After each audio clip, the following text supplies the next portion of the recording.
שיר למעלות, אשא עיניי אל ההרים, מאין יבוא עזרי.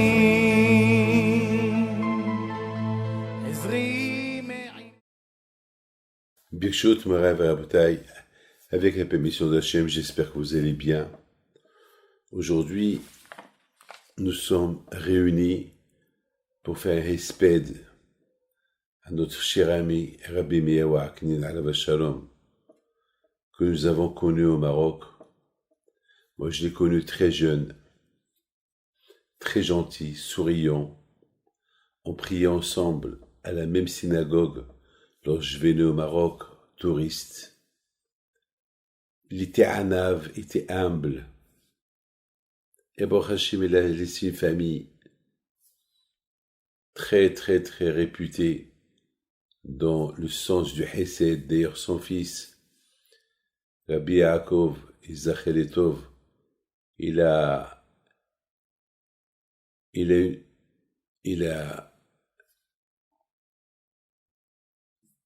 offert un mikvé à la mémoire de sa famille,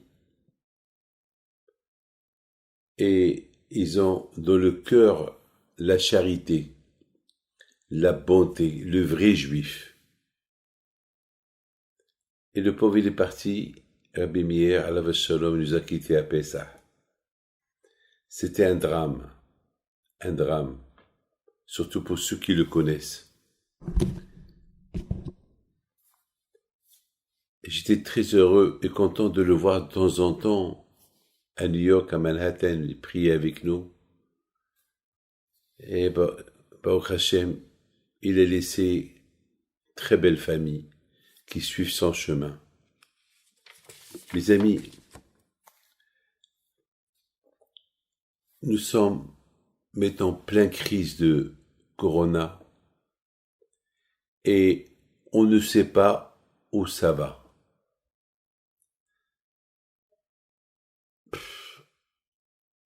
Ils veulent arrêter le confinement, mais pour moi c'est une erreur, parce que c'est pas fini. Pour moi c'est mieux de continuer encore un peu, jusqu'à que Akadosh Baruch Hu, il éclaire la vision des gens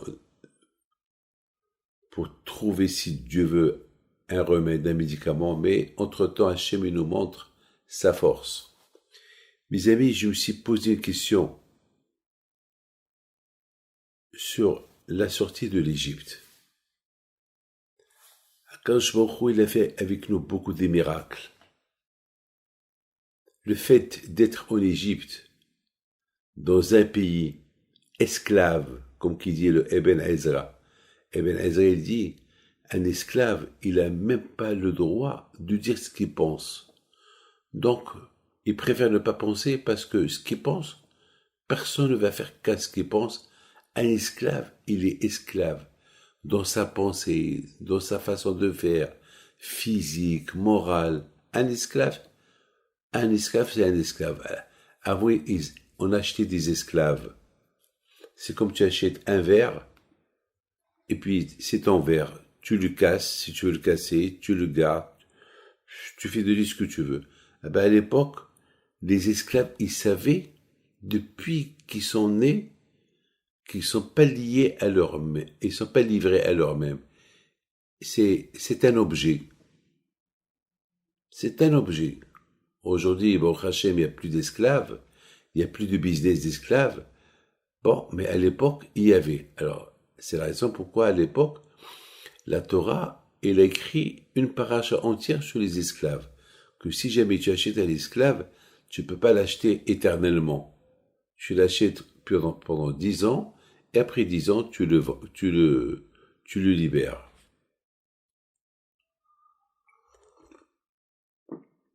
Mes amis, lorsqu'on a quitté l'Égypte, comme on dit, Avadim hayno le Paro b'Mitzrayim, on était vraiment des esclaves à Paro, physique, morale. On ne pouvait rien faire. Et Akadosh Baruch Hu, lorsqu'il a décidé de nous libérer, eh ben, il nous a libérés avec une grande force, avec les 10 plaies, les premiers-nés égyptiens qui sont morts. Et Hachem, il a fait une différence entre les Juifs et les Égyptiens. Donc, les Égyptiens, ils savaient que Dieu était grand. Donc, ils les ont libérés, ils leur ont donné de l'argent. Et après, on a vu, et Kehatem Souf, lorsque les Bnei Israël étaient dans la mer, c'est de la folie, Kehatem Souf. Le miracle, la mer s'est coupée. Et des miracles, et des miracles, et des miracles. Jusqu'à qu'Akadosh Baruch Hu, avant qu'Hachem ait détruit le Beit HaMikdash, à peu près 1300 ans plus tard, il dit, le prophète Jérémie, il dit, Ko Amar Hashem, Zacharti lach Hesed Ne'orer, jamais j'oublierai le bien que vous m'avez fait, vous les Juifs, que vous m'avez suivi dans le désert. En général, quelqu'un veut me dire que je suis dans le désert où est toute ma famille à pied, je ne vais pas accepter, c'est dur. Ou bien je veux dire comment je vais vivre et que je vais manger.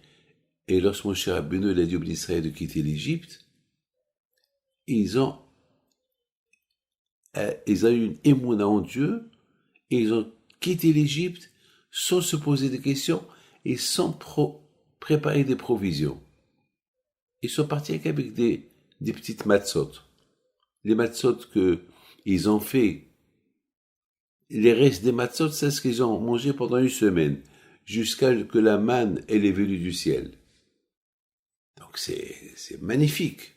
C'est un miracle extraordinaire que les Juifs, ils suivent Hachem à l'aveuglette, sans provision, sans rien du tout. C'est de la folie. Au moins, qu'ils se posent des questions. Au moins, ils vont dire, Moshe, qu'est-ce qu'on va manger dans le désert? Qu'est-ce qu'on va boire dans le désert? Tu ne laisses même pas prendre des provisions. Et ils n'ont même pas posé cette question, parce que ils étaient convaincus que Hachem, il est Emet. À tel point, après la traversée de la mer, ils ont dit, Aminu Bashem Moshe Abdo, ils ont eu un émouna en Moshe et dans Akadosh Baruch Hu. C'est la folie. Maintenant, je me suis posé une question. Pourquoi Akadosh Baruch Hu n'a pas dit au Bnei Israël, bon, vous avez fait 7 jours vous avez vu pendant 7 jours des miracles, 7 jours dans le désert, vous n'avez pas contesté rien du tout. Je vous adore, je vous aime, jamais je vous oublierai ça. Alors, ajoutez-moi encore un jour de fête. On va célébrer encore un jour de fête. Ensemble. Alors, au lieu qu'on ait 7 jours de fête, de Pessah, on aura 8 jours. Comme à Sukkot. Vous savez, à Sukkot, après Rosh Hashanah et Kippour, le juif est tellement proche d'Hachem, alors Hachem lui a donné la Souka. La Souka, c'est la Souka où on invite Abraham, Yitzhak, Yaakov, et même Moshe, et Aaron, et David, et Shlomo, et tous les tzadikim. Et dans cette Souka-là, il y a aussi Hachem. C'est la folie. On l'appelle la fête de la Emouna, Souka. 7 jours de fête de Souka. À l'époque, Hamim disent que les meilleurs moments de la joie des Juifs, c'était à Sukkot. Et il y a beaucoup de Juifs qui devenaient des prophètes à Sukkot. Et tellement que Hachem, il a vu les Juifs à Sukkot, ils sont dans un niveau spirituel tellement élevé, jusqu'à qu'il leur a dit, ajoutez-moi un jour. Shmini Hag Atzeret. Parce que je ne peux plus me séparer de vous. Ah, maintenant, jusqu'à maintenant, vous avez fait 7 jours de vous, vos fêtes, votre fête, mais donnez-moi un jour pour moi. Un jour que pour moi. Atso lefana yom echad. C'est la folie. Et on fait Simchat Torah, Ashmini Hag Atzeret. Ça veut dire que tellement que Hachem, il est heureux et content de nous pendant la fête de Rosh Hashanah Kippour et Sukkot, quand je nous dit, ajoutez-moi un jour, et on lui ajoute un jour. Et ce jour-là, on le termine avec Simchat Torah, et ce jour-là, on le termine avec une grande joie, et cette joie-là, elle nous suit pendant toute l'année. Alors, Rabotai, les Juifs qui étaient encore 400 ans esclaves, et maintenant, ils sont sortis de l'esclavage, et maintenant, ils sont sortis libres, et après tous les miracles qu'ils ont vus, ils étaient dans un niveau spirituel tellement élevé, jusqu'à ce que Hachamim disent que lorsque les Juifs ils sont sortis de la mer, ils sont devenus tous des prophètes. Ils ont commencé à chanter Azashem Moshe au Béni Israël, et ils ont même vu l'auréole d'Hachem. Alors, avec tous les miracles qu'ils ont vus pendant 7 jours, ils étaient heureux. Ils n'ont pas posé de questions. Même Hachem, il dit, jamais j'oublierai ces jours-là. Alors pourquoi quand je ne leur dis pas, bon, c'était 7 jours, vous avez fêté votre fête, maintenant fêtez-moi une fête pour moi, ajoutez-moi un jour. C'est une question que je me suis posée. Pourquoi on a ajouté un jour à Hachem, à Sukkot, qui s'appelle Shmini Hagat Seret, et pourquoi on n'a pas ajouté un jour à Hachem, pourquoi il ne nous a pas demandé de lui ajouter un jour pour lui, à Pessah? On fera 8 jours, Azma. Bon, Shavuot, on sait que c'est rien qu'un jour, parce que c'est Matan Torah. On sait que Kippour, c'est rien qu'un jour, c'est le jour du pardon. Et on sait que Rosh Hashanah, c'est 2 jours, c'est pour le monde, Hachem, il juge le monde pendant 2 jours. Donc, il y a rien à ajouter. Ajouter, c'est grave. Alors, mais la question, pourquoi à Rosh Hashanah, à Pessah, on fait que 7 jours, et à Sukkot, on fait 8 jours, avec le Shmini Hagat Seret. Pourquoi? Si Hachem est tellement heureux de notre fête, à Pessah, qu'il nous ajoute un jour pour lui. Et moi, je dis que les miracles de Pessah, ils ont 1 milliard de fois plus importants que la fête de Sukkot. Parce qu'à Pessah, il y a eu Hachem, ils ont vu Hachem la veille de la sortie d'Égypte, parce que l'Égypte était, les Hachamim, ils disent que lorsque Hachem est descendu pour tuer les premiers Égyptiens, il y avait une grande lumière, et c'était la lumière du jour. Et ils ont vécu des miracles, et des miracles, et des miracles, et des miracles, et des miracles. Waouh. Et en plus, tellement qu'ils ont vu des miracles, jusqu'à que ils n'ont même pas préparé des provisions. Alors pourquoi? Mes amis, écoutez bien ce que je vais vous dire. Il y a ceux qui disent que Pessah, toute la fête de Pessah, c'est une fête. Et le Hol HaMoed, c'est entre Pessah et Shavuot. Et Shavuot, c'est la deuxième fête de Pessah. C'est la folie, ce que je vous dis. Nous, on croit que Pessah, c'est une fête. Et le Hol HaMoed, c'est entre les deux fêtes. Et le Shavuot, c'est une autre fête. Alors, les Hachamim disent non. Étant donné que le but de la sortie de l'Égypte, c'est que pour recevoir la Torah, alors, on considère toute la fête de Pessah et de Shavuot une seule fête.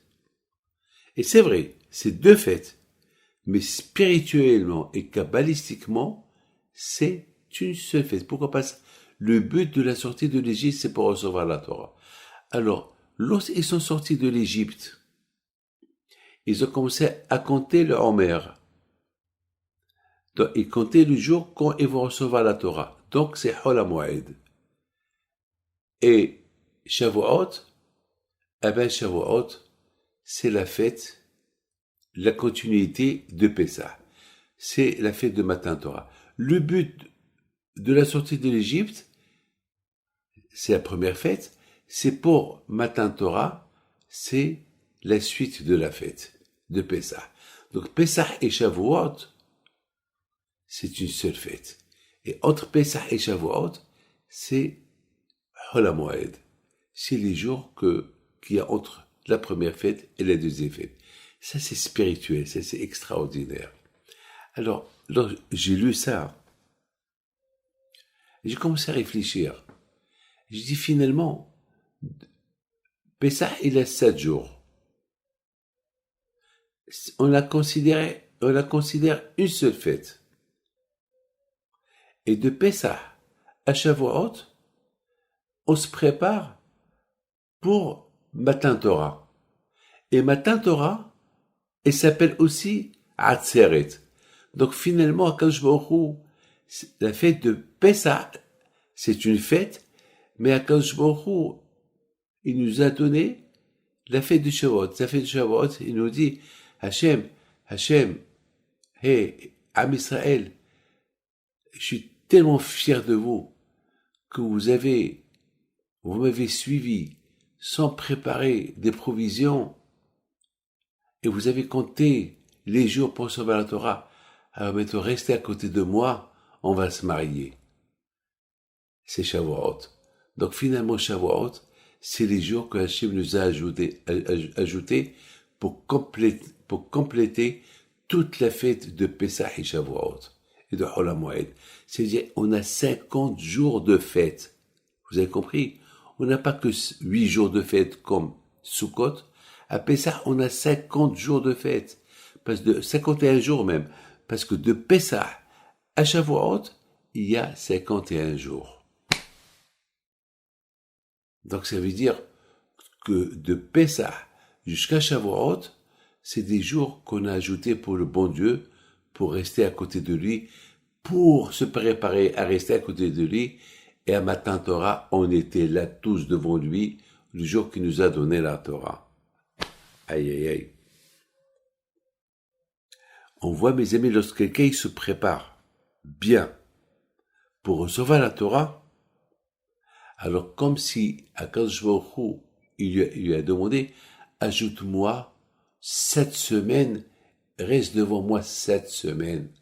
Aïe, aïe, aïe, pas un jour, 7 semaines. C'est à Rosh Hashanah et Kippour et Sukkot. Après Sukkot, Hachem nous a dit, ajoute-moi un jour et on lui a ajouté un jour, et on lui fait Matan Torah. Alors là, on lui a ajouté presque 7 semaines pour recevoir la Torah et danser avec elle, et être le peuple unique de Akadosh Baruch Hu. C'est de la folie, mes amis. C'est de la folie ce que je suis en train de vous dire. Mes amis, je termine avec une histoire, parce que je sais que Alav Shalom, Rabbi Meir Waknin, c'était un homme de Torah, un homme de Emouna. Un homme, tout ce que tu lui dis, il va le faire. C'était une grande Emouna. Ah, je vous raconte une histoire de Emouna. Il y avait quelqu'un il avait un garçon. Vous savez, aujourd'hui, pendant cette corona, on a besoin de se renforcer dans la Torah. On a besoin de beaucoup de prier pour que Akadosh Baruch Hu, il nous aide à arrêter cette magefa, cette épidémie. Il s'est passé une histoire, mes amis. Un homme, il a un garçon. Et ce garçon-là, il parle pas. Il ne parle pas, le pauvre. Alors, il vient chez moi et me dit, pourquoi Hachem m'a donné un enfant, merci, mais moi je veux que cet enfant il parle, parce que je veux lui apprendre la Torah, je veux lui apprendre qu'il y a Pessah, il y a Sukkot, il y a Shavuot, je veux lui raconter le miracle du Corona, je veux lui raconter des choses qu'on a vécues. Alors s'il parle pas, il me sert quoi à la maison? Vraiment, tu sais, vous savez, c'est des gens qui parlent comme ça, c'est qu'ils ont une grande émona, parce que on parle pas comme ça à Akadosh Baruch Hu. Mais lui, il avait des arguments. Ça veut dire que les enfants que nous avons, si on croit qu'ils sont les nôtres, alors quand je te dis, alors débrouille-toi avec eux.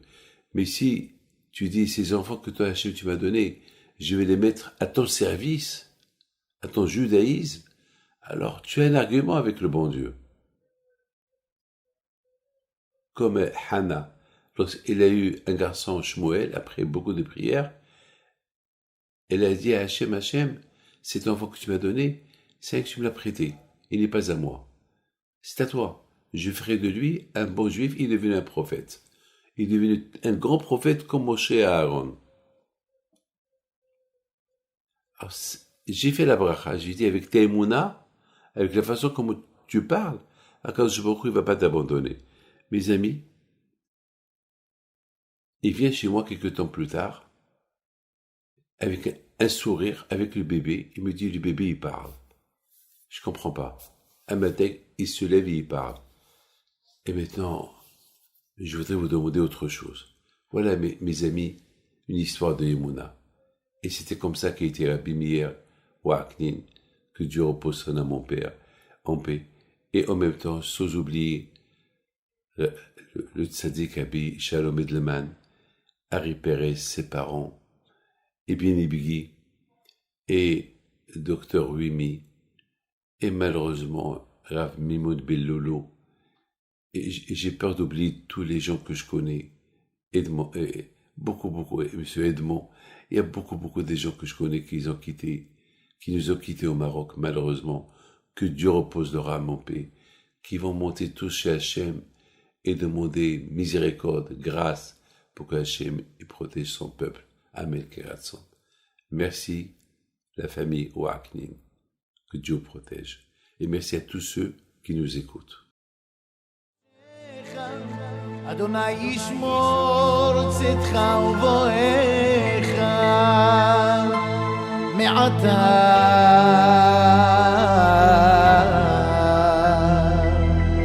ועד עולם